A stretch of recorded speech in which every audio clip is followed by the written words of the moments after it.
Russia invokes anti-terrorism laws and criticizes Berlin for tardiness in investigation. This is about the explosive end of Russian-German gas cooperation, with the blowing up of the Nord Stream pipeline. Moscow fears Germany will not find the culprits. We raised the issue of Germany and other countries involved fulfilling their obligations under UN anti-terrorism conventions. The news of the Kremlin's complaint coincides with a dispute over German media publications on the details of the sabotage investigation. The problem is that the revelations about a sailboat loaded with explosives sailing out of Kołobrzeg can hardly be considered credible. The very idea that a several meter sailing yacht sails out and is loaded with equipment, explosives, and who knows what else, all while performing maneuvers at great depths near the island of Bornholm, doesn't make sense either. This was followed by further comments by a number of German publicists, suggesting that the Polish authorities knew everything, and that the operation was approved by President Zelensky himself.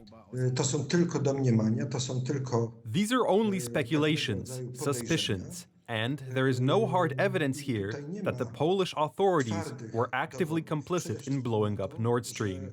In response to the media hype in Germany, the head of the Polish government spoke out on social media.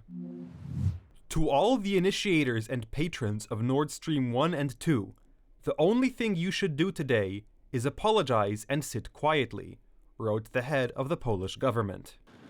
The problem is that, as commentators point out, precisely on this topic, he should speak out sparingly. Poles do not want Nord Stream 1 or 2, and are aware that this investment has done Poland a bad service, and in the future it may also do Poland a bad service, in view of the expected election campaign, in which Donald Tusk may run. This is not surprising, but let us remember that this is purely rhetoric. Diversification of energy supplies has been a flagship project of the United Right. The first deliveries of liquefied gas to Świnoujście, the construction of the Baltic Pipe, and warnings against energy dependence on Moscow. From Berlin's point of view, there are no coincidences.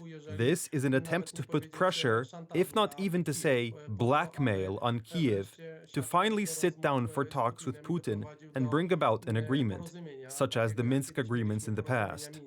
In the end, Germany paid a high price for this mistake. The energy crash and the spike in production costs are forcing them to look for blame everywhere but at home. The former head of German intelligence even wants compensation of 30 billion euros from Poland and Ukraine. All these troubles for the German economy and for the Germans themselves have been wrought by the German elite, and now the attempt to blame Ukraine or Poland is a ploy that cries out to the heavens for vengeance. In retaliation, because there is no other way to interpret it, the German government plans to cut financial aid to Ukraine. Next year, they plan to cut financial aid by half, and in the following years, gradually cease it. Kamil Trzaska, TV Republika.